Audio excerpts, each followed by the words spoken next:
We're back at you today with gloves off, and today we have our Fire Chief Landin. How are we doing today? Thank you for inviting. We're doing great.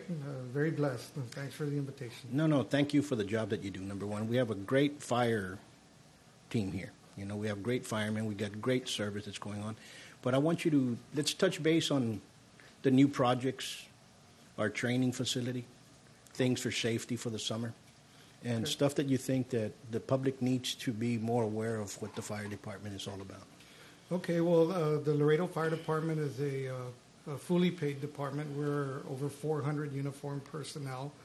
We're a civil service organization and collective bargaining organization. What that means is that the fire department is based on nobody comes into the department just by saying, hey, hire my nephew, hire my son, hire my brother, or whatever. They literally compete for an entry-level position to join our fire department. As a matter of fact, our last testing, we had over 1,000 people show up, and we ended up hiring 45 that are in the academy currently. So we have 45 cadets in there out of 1,000 applicants, and it's a very challenging selection process, and we try to get the best. And so basically the process starts off with a written test, and then we take the top scores. Anybody that scores a 75 and above go to a physical agility. Then after they get out of the agility, then we do a background test. We do a lie detector test on them, and then we send them to a combat challenge day, and then we have a psychological evaluation on them to make sure they can handle the stresses of the job, and then a medical physical, and then they come on board. So there's a lot of steps that the cadet has to take to become a firefighter. So we're very proud of the organization that we have, and we're very proud of the membership, all the different firefighters and the job that they do. And I thank you for complimenting our organization. No, it's they've done an excellent job, and not because you're here. It's just plain simple. I have several students that grew up with Savat, and one of them was U.S. champion David De Luna. Oh yeah, and he's their fireman, and Ricky Hyman and all those guys were all students of mine in Savat, and they all went down that road, and it's an excellent field, for having, I think at least at one time 11 became firemen. I would say from 2000 to about 2003, about 11 of the students went the fireman route, which is great. We used to have Espinola used to be with us for a long time. Eric? No, the father, Fernando. Fernando. Yes, he's a retired district chief. Yes. Yeah, and so he used to train with my father and myself, and when I moved down, so that's why a lot of the guys went that route. I think you'll just kind of. Yes. Try this, you're a good guy. Well, part of the organization, and a lot of people, I like to inform the people that the way the promotional system works in the organization is by test. Mm-hmm. So, in other words, the chief doesn't just come in one day and say, I'm going to promote this person to captain or to district chief or to whatever rank the chief feels that person is capable of handling. The people, once they graduate from the academy, once the cadet becomes a firefighter, and they have to wait, their probationary period is from the time they get hired to the time they graduate from the academy. And they have to wait 2 years after graduation from the academy to take their first promotional exam, which means they have to study. They have to study 3 books and take a test on a 100-question test. And if there's 1 vacancy, the number 1 score gets it. If there's 2, the top 2 get it. And then they have to wait 2 years in their newly promoted position to be eligible to test for the next rank, and so forth. So the system is the bottom rank is the cadet, and then they graduate as a firefighter. Then their first promotion is assistant driver, captain, district chief, deputy chief, assistant chief, and then the chief test for the next rank, and so forth. So the system is the bottom rank. Oh, sorry, you hear me? Yeah. My apologies. No biggie. So we're hearing double anyway. Yeah. And it's great that the system that you all have in there, you know. And I think that's something that's going on with people in Laredo, you know. There's a long time. There was like, you know, hire my nephew, hire my sobrino, hire my next door neighbor's son, and so on and so forth. And now that it's not there, I think a lot of people still have that in the mind that that's what's going on. And when you come over here and elaborate exactly how it's done, it opens people's eyes. You know, Laredo has moved forward in a lot of ways. Yes. And today we are actually administering the Civil Service Commission of the City of Laredo. Police and Firefighter Civil Service Commission is actually administering a promotional exam today for the position of fire driver. So we have 40 guys today at this moment taking a promotional exam. And so whoever comes out number one after they get a chance to review their scores. If they feel like one of the answers that they answered is challengeable, then they'll go before the Civil Service Commission and ask them to review that question, and they could get a point or maybe not. And then they give me a final list, and then I send the number one person to a medical physical that includes a drug screen. Sure. And then once they pass the physical and drug screen, then the chief, myself, will promote the person to the vacant position. So we have 36 guys right now competing for one vacancy. That's totally awesome. That's, you know, and you pick the best, and that's exactly what you want. You know, and to be the best, you have to hang around with the best. That's right. right. And that's what I tell people. I believe in that birds of a feather flock together, and you have to be that way. Yes. Unfortunately, that's the way life is. You know, you want the best fire department, you better have the best.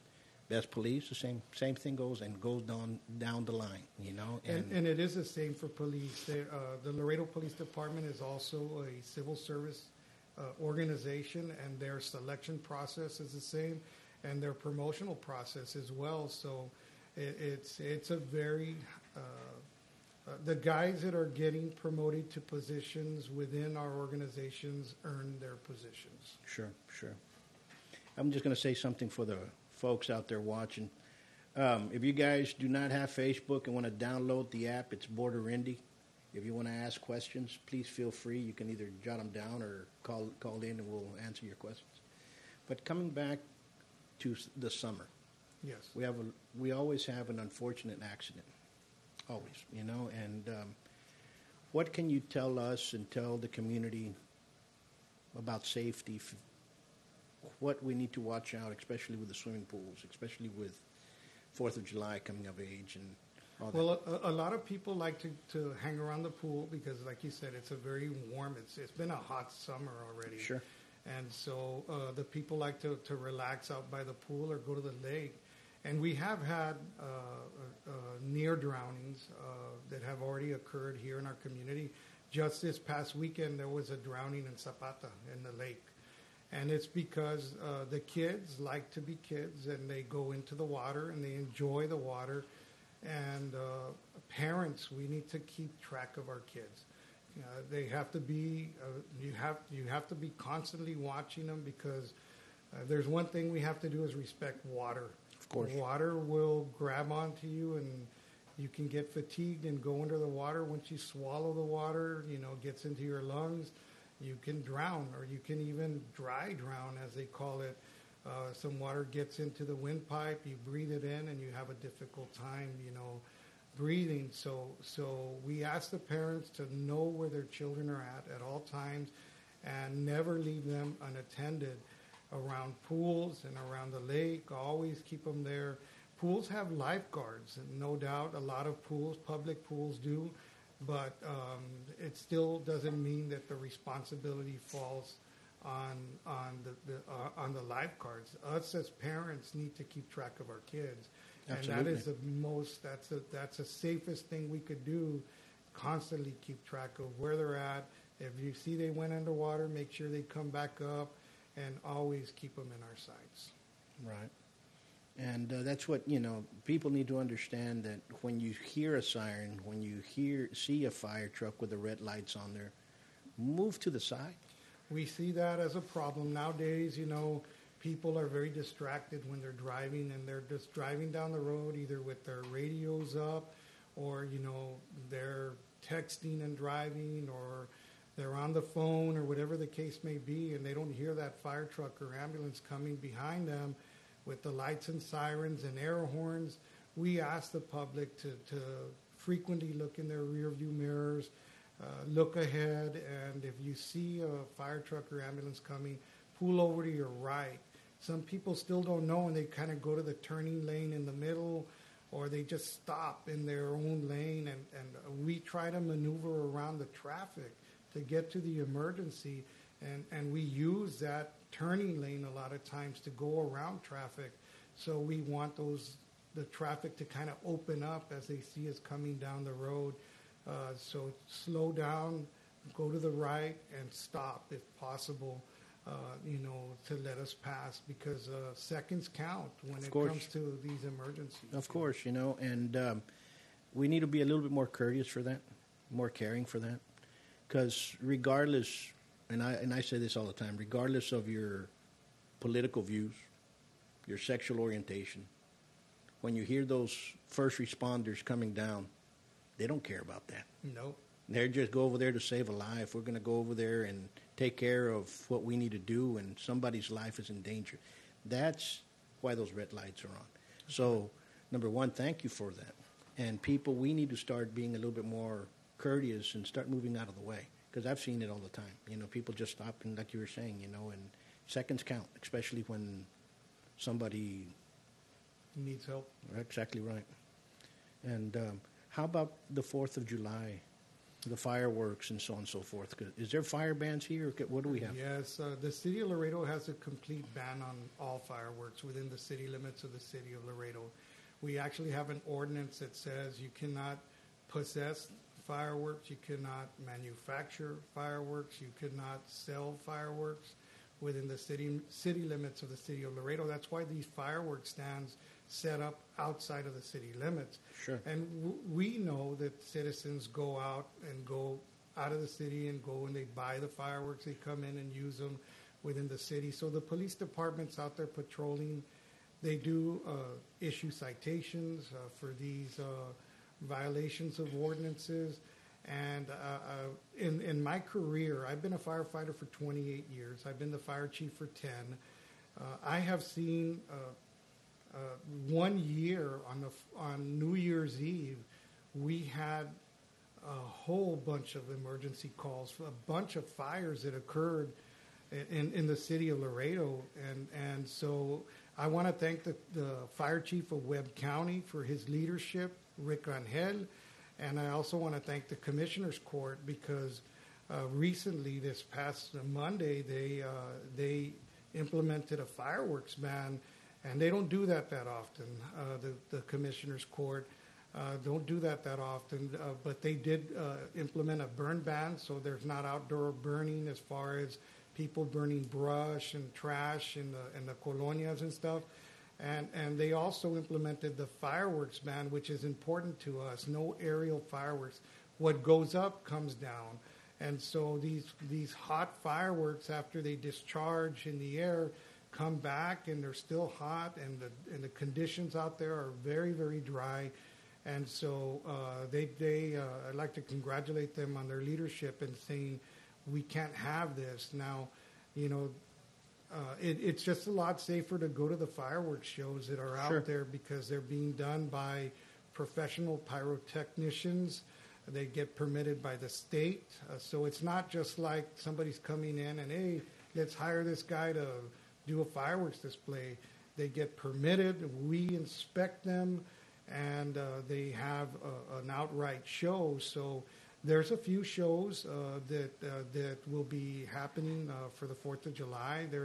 There's a show at the Max Mandel Golf Course. There's a show at Independence Park.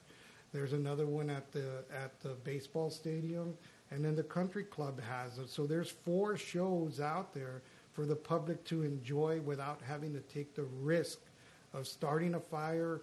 And in some cases, some of the most reoccurring things that happen are injuries related to fireworks. So there's a lot of individuals that get burned. They take risks. Instead of putting the bottle rocket in a bottle, they hold it in their hand, or the Roman candles. Some people even go as far as pointing them at each other and playing around with that.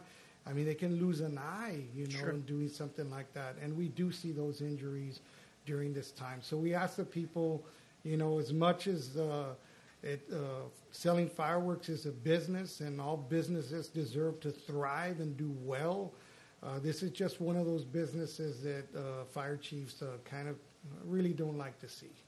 Right. Fireworks. And we have to respect that. And when now that you say that there's an actual fire ban in Webb County, that's going to change things a little bit different. Would the constables and be checking up on that, or the sheriffs, or what's going to happen now? I don't know what the plan is as far as their enforcement, but on our end, within the city limits of the city of Laredo, the police department's out on their regular patrol. Mm-hmm. And if they see people out there, with their bags of fireworks, lighting fireworks in the middle of the street, or if they're driving down and they see it from a distance, I wouldn't be surprised if a police officer goes up and says, hey, these are illegal, let me see them, and that they grab them and issue a citation, and then they have to go before the municipal court judge. If they do issue a citation, who does it go to if it's a minor? Does it go to the homeowner? It goes to the parent that's there supervising them, and then they end up having to go before the judge. Okay. So it goes to whoever's supervising. Yeah, because they're still in possession of the fireworks. Even though they're not in actual use, the parent's still violating the ordinance because the parent is still in possession. The parent supplied it to the youth.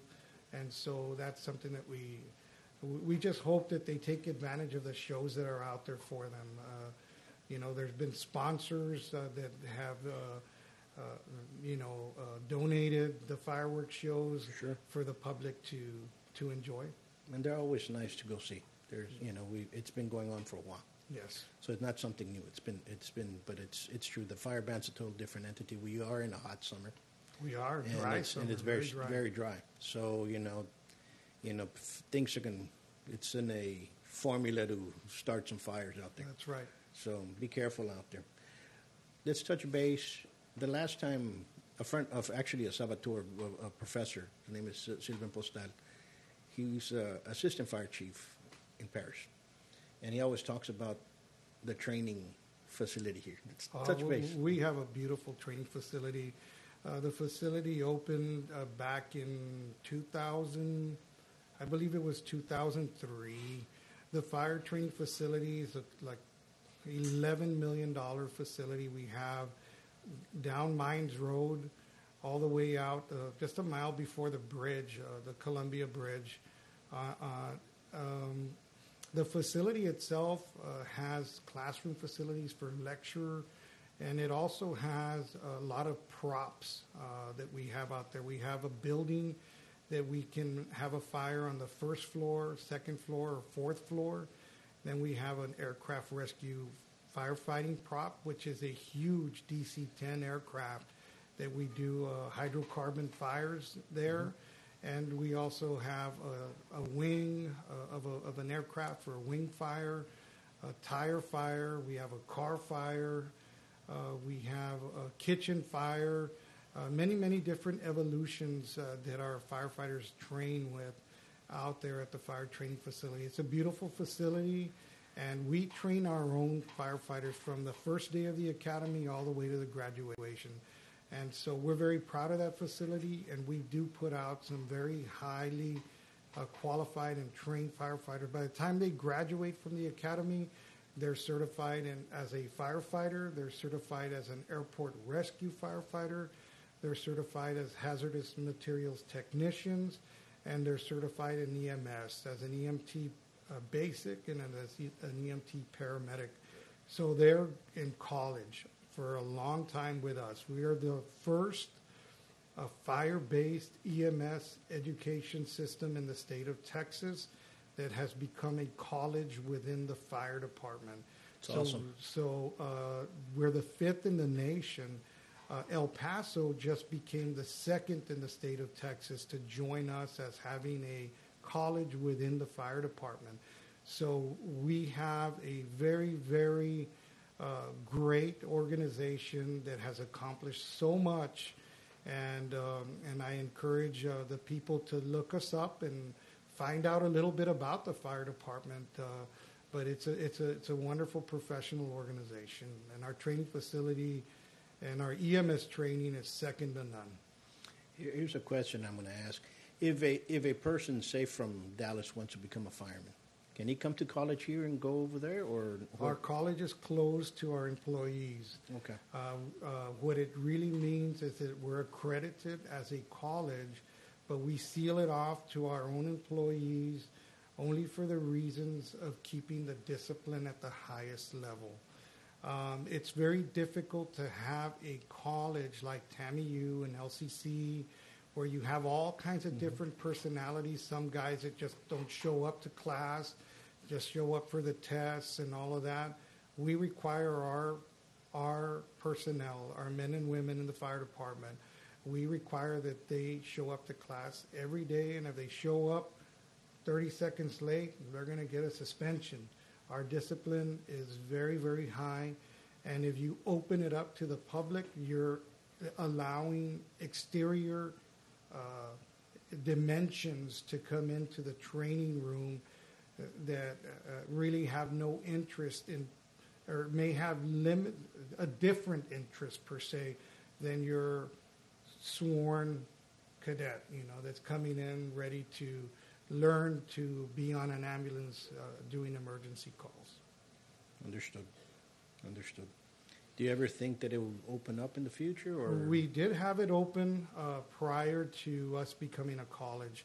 When we were a regular fire training facility, we did have students pay their tuition and come in, and that's where we learned the difference between a paying person coming through the system that was being sent by mom or dad, and the level of discipline on that person was much different than the level of discipline for a uniformed cadet. Okay.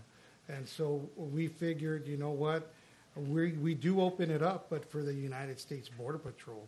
So they send some of their officers for the paramedic portion of our training. And many, many years back in the 80s, early 90s, the Webb County Sheriff's Department had individuals in our fire academy as well. They went to both fire and EMS many, many years ago. A couple of guys that got certified, George Gonzalez. Sure, George. You know George.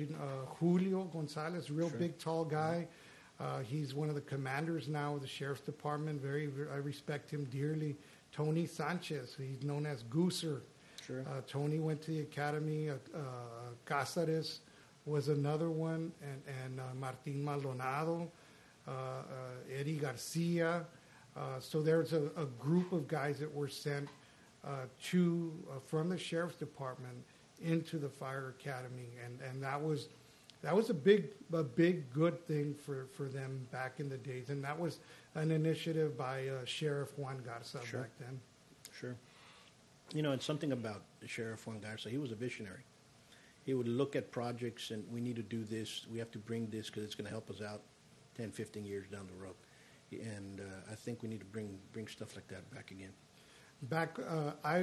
I went to the police academy myself when I was already in the fire department, and I went to the reserve academy many, many years ago.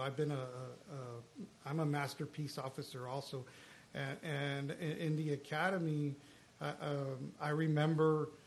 Once I graduated, I got hired on as a part-time employee for the Sheriff's Department, and I was in the COPS program back in the day, and so the COPS program back then was used to kind of help the patrol division. So my area was 359, and I used to patrol that area 20 hours a week, basically, and I always had my medical bag with IV solutions, and anytime there was a traumatic call, motor vehicle accident, somebody got bit by a rattlesnake or a house fire, I would always, even if it wasn't in my district, they would send me out there because back then I was a captain here in the fire department, and I worked part-time out there with the sheriff's department, all the way up until I became a district chief in the fire department. I worked part-time in the sheriff's office, and so it was a beautiful experience, and I thank Sheriff Garza for giving me the opportunity to serve as a part-time patrolman in the COPS program for many, many years out there.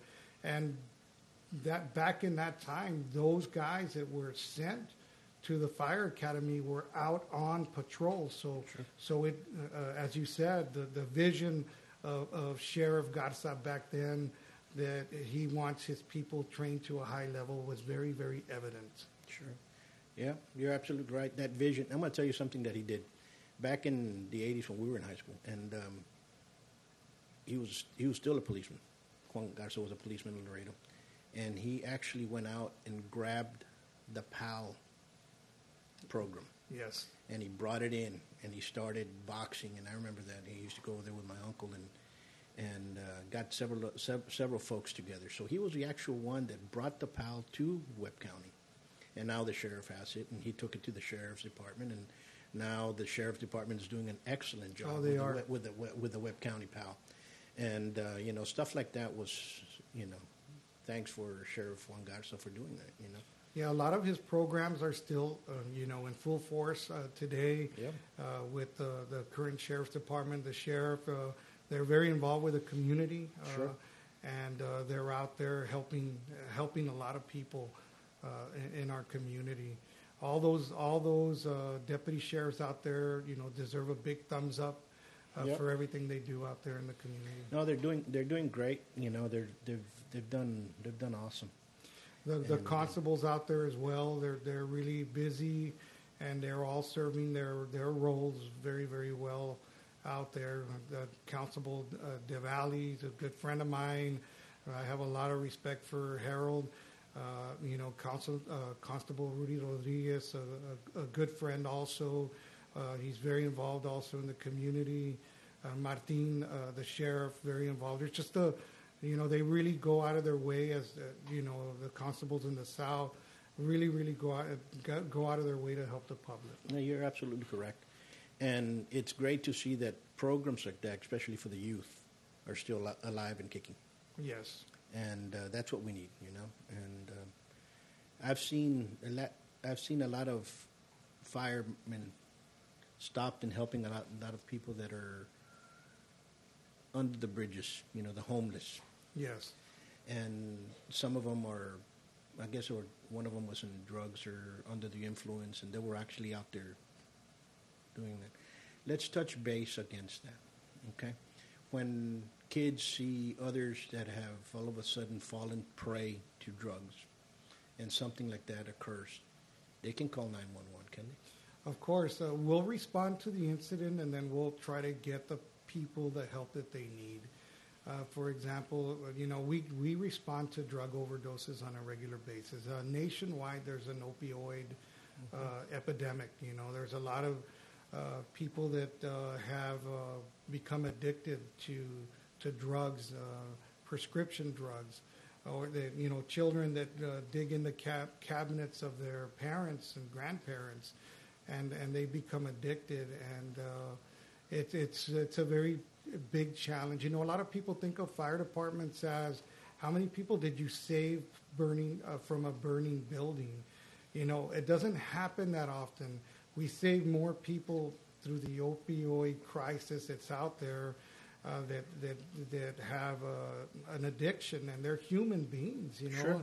They just have an addiction, and I'll tell you that the first thought that comes to mind is, they're just druggies and junkies. Who cares? And some people say that, but they're human beings. I remember back in the days when I was on the ambulance, we respond to all different, heroin and all that. That doesn't discriminate. No. It doesn't just go with one socio-economic group. It goes with anybody. I remember going to a call one time, and you walk in, and it was a beautiful condominium, and the guy was passed out on the couch, and we were like, what's wrong with him? We went to assess him. Real clean cut, sharp looking young man. And we noticed that, I mean, he was unconscious. So when we started looking, we pulled up his sleeves. He had all kinds of heroin tracks all over his arms. He was addicted. But, you know, when you first look at him, you're like, nah, that guy can't be. Yeah. It can't be. But, you know, when you go into some of these drug houses and you see some of the guys thrown on the floor there, well, that makes sense, you know. Right. But in a regular high-end home somewhere, or condominium, and you see that, it just shows you that drugs don't grab onto just one group. It goes all over the place. They don't discriminate. You're absolutely correct. They grab everybody. And we all have to fight against that. You Yes. know, everybody. Private sector and the public sector. We all have to fight against it. Here's something that you brought up, drug houses, heroin houses. Is there a way the city can literally condemn them? Well, you know, the city has a really, really good program called a Stand Down. Sure. And the Stand Down program, they identify drug houses, vacant houses that are used for people to go in there and use drugs. So the military, our community development department, our police department, our border patrol, they all get together and identify these homes, and with some funding from the government, they'll come in and they'll knock them down, take away all the debris and dispose of it, and that's one less home that has this type of activity in it. No, yeah, I see the vacant houses, but you see a lot of houses that are they're not vacant. They're being used for that. They pay taxes and so on and so forth. Is there anything that can go against that? Well, I'm sure the police department and the great job they do, and the DEA and other law enforcement agencies are watching them and just waiting for the time to get them. You know what I mean? Yeah. Because you can see I can see a vacant house, but I can see a house that, you know, let's go again. They're paying taxes. They're livable. They're walking in and out, and you see this movement, and they've had 5-6 calls. Yeah, a couple of firemen came in here and saved a couple, you know, from overdoses. Is there any way that all of a sudden, you know what, you have 7 now in your count. You got 8, and now. Well, let me tell you this: anytime we get a call for overdose, our standard protocol response is that we ask for a PD unit to respond with us. So we don't enter that house until the police department clears it. Sure. And so they are already taking watch of what's going on in there, and eventually they'll hit them and they'll arrest people, and you know that they do drug raids and they find all kinds of mess that happens in these homes. Yes. Yeah. Thank you all for doing that, for standing up. What else would you say that you have implemented into your fire department? Well, the big thing, we're very pro-education, the fire department. So once our guys graduate, once our firefighters graduate from the academy, our men and women, I always encourage them, education doesn't stop at the end of the academy. Sure. So we ask them to consider continuing their education, going to college. So a lot of our firefighters actually go to LCC and the nursing program, and on their days off, and some of them make exchanges to go to have somebody cover for them while they go to college at the university, and so we encourage our firefighters to continue their education. So it's very, very important for us that they do that. So in the department, we have nurse practitioners. These are guys with master's degrees, and they assist doctors, and we have individuals that are physical therapists. We have individuals that are coaches, and they have a different part-time stuff that they do, you know. And so we're very proud of that. Education is our top priority. Obviously, we have a college in our organization. Some of the other things that we've done as an organization is we go to the schools and we educate the children. Because the children usually go home and say, hey, guess what, Mom? Guess what, Dad? The firemen came to visit us today. Oh, okay, what did you learn? Well, I learned stop, drop, and roll. If I ever catch on fire, I learned that not to run because the running feeds the fire, the wind, as you're running against the wind, and it'll catch the clothing further on fire. So we teach them, stop, don't run, drop to the ground, and roll around. And so they'll go take the little message to their parents. Another message is smoke detectors. Well, smoke detectors save lives. Yep. The majority of deaths that occur in fires are in their homes, in their living areas, where they sleep, in their bedrooms. And so over 84% of fire deaths occur in the homes, in their apartment, in their living areas. And smoke detectors are very, very important because they increase the chance of survival for those people. And so we ask people, in your home, do you have a smoke detector? If you do, you should think about having one in your bedroom, one in the hallway outside of the sleeping areas. We tell them, check your batteries twice a year. Every time you move your clock forward, check your battery in your smoke detector. Every time you move your clock backward, check your batteries again. So we ask them to check their batteries twice a year. It's just easier to replace the batteries rather than check them. But there's one little button on every smoke detector, and it says test on it. And we tell the public, test that smoke detector. Those things have saved many, many lives. Another thing that we promote as a fire department is sprinkler systems. New buildings, high occupancy buildings. We ask people, a lot of times the architects in our community they're working for their client, and their client will ask them, hey, do I really need to have a sprinkler system in my building? It's very expensive. Well, what we try to do is we educate the public, and we tell them that sprinkler systems are 96% effective. The 4% ineffectiveness is due to mainly human error. For example, they need to work on fixing a head. They need to test the system off. They do the repairs or whatever they need to do on it, and they forget to turn the valve back on. So it doesn't work. Human error. So that 4% is due to that. Now, sprinkler systems, in a matter of time, end up paying themselves off because the premiums are lower in a sprinkled building than a non-sprinkled building. Plus, most fires get extinguished with 1 or 2 sprinkler heads at the most. So that big misconception that if there's a fire in this building, all the heads are going to go off and it's going to ruin everything. That is inaccurate.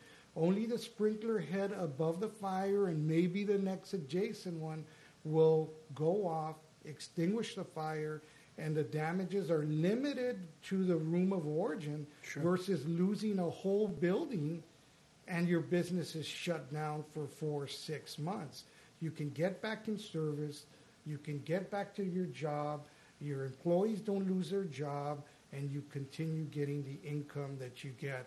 But, a lot of people want to eliminate that security, but it's actually better for them. I know that other municipalities, it's part of their building codes. It's part of ours. Is it part of ours here? It is, but the building code and the fire code are very, very specific to certain occupancies that need them and don't need them. And so, in essence, it comes down to what it's being used for. Number one, is it an office or is it a bar, for example? How many stories is it? Is it a living area? Is it an apartment complex, a hotel? Is it a restaurant? A restaurant?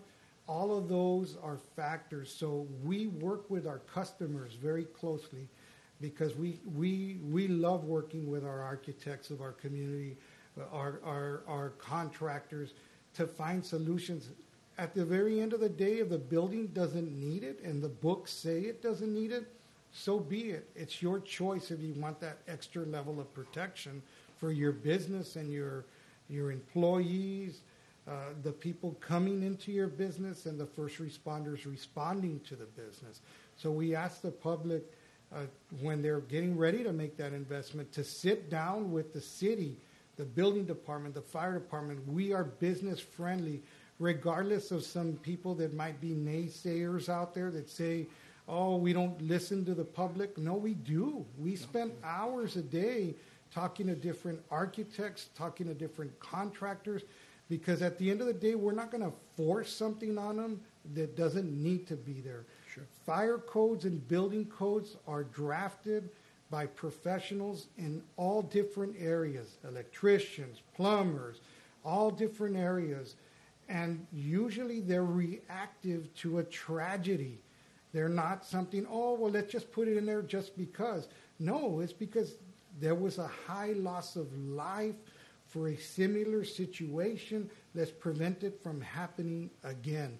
That is our goal, is to educate, but we just need to have the opportunity to educate. And I thank you for giving me this opportunity to educate the viewing public. Because,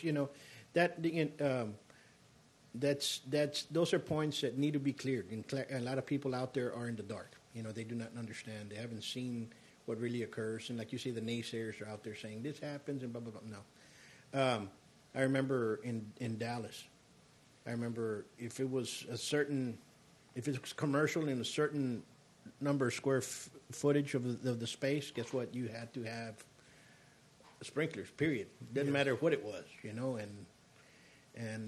but that was Dallas. But then if you went to the surrounding cities, each one changed, Yeah, we have the 2012 edition of the International Fire Code. And so there was a new edition that came out in 2015, and there's a new one coming out in 2018. They come out every 3 years. And a lot of times, special interest groups will try to block the codes from coming because it makes the construction project a little bit more expensive. But at the end of the day, those safety mechanisms are for the safety of their own investment, their employees, the people that they want to serve, their clients or customers, and the firefighters that end up in there when it's burning.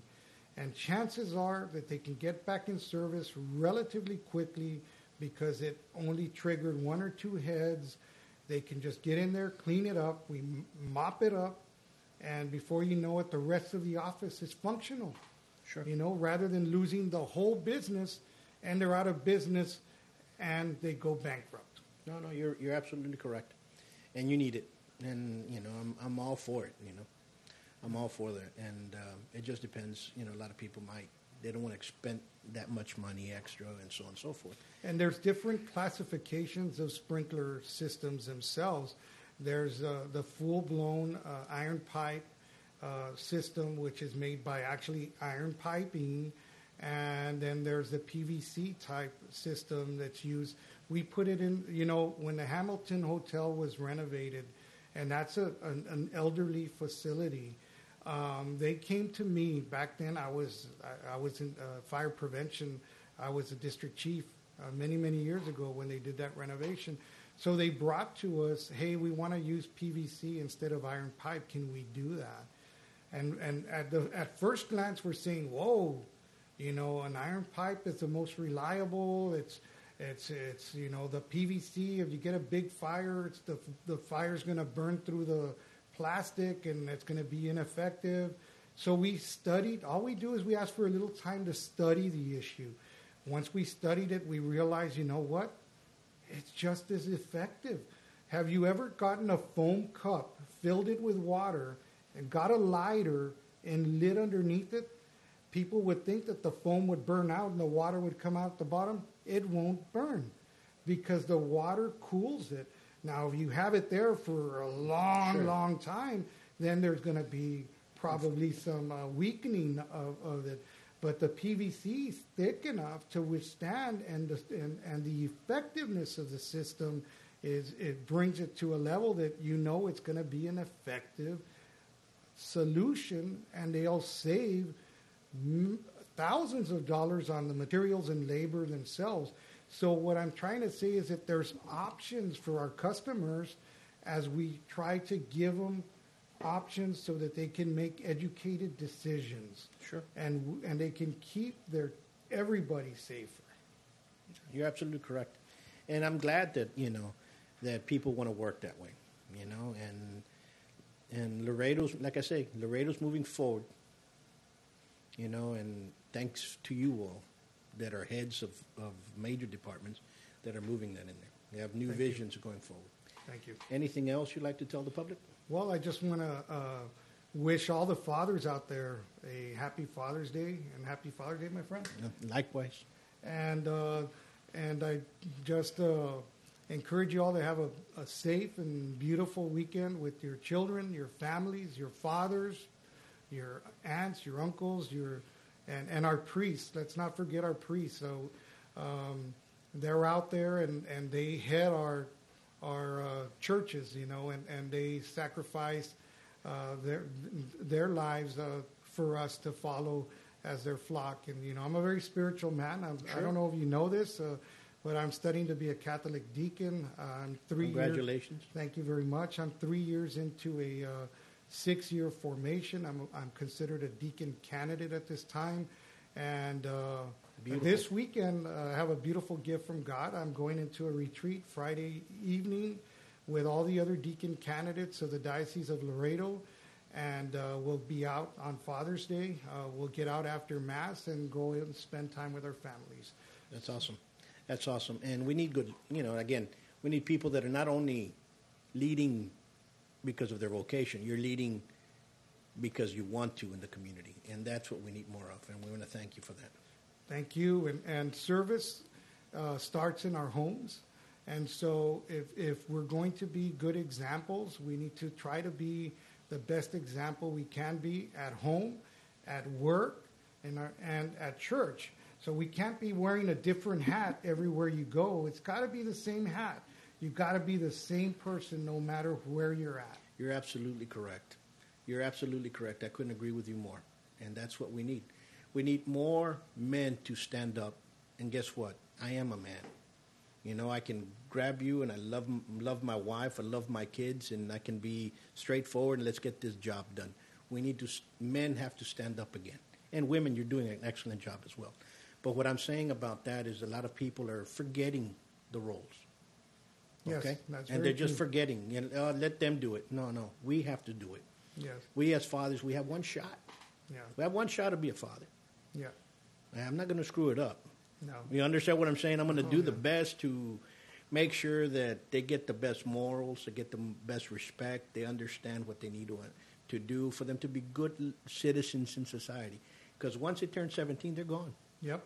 And, some of them stay at the house and live for a little bit, but literally they're gone, and we need to teach that, and we have to embrace that. And with good men and women, okay, not forgetting you all, leading society in that with respect, I think we'll have a better community. Yes, I agree. Thank you for the invitation. God Thank bless you. you. Thank you. God bless the citizens of Laredo. Chief, if you ever have anything new to come out with, or say, I need to talk about this, come on out there. Come on out here. We're here all the time. Thank Give you. me a We'll call, remain in touch. And we'll do that. And for folks out there, give a hug to your father. Fathers, grab your kids and give them a big old hug and tell them you love them. Okay? Because that's basically what it's all about. Father's Day. Until next time, you all be safe.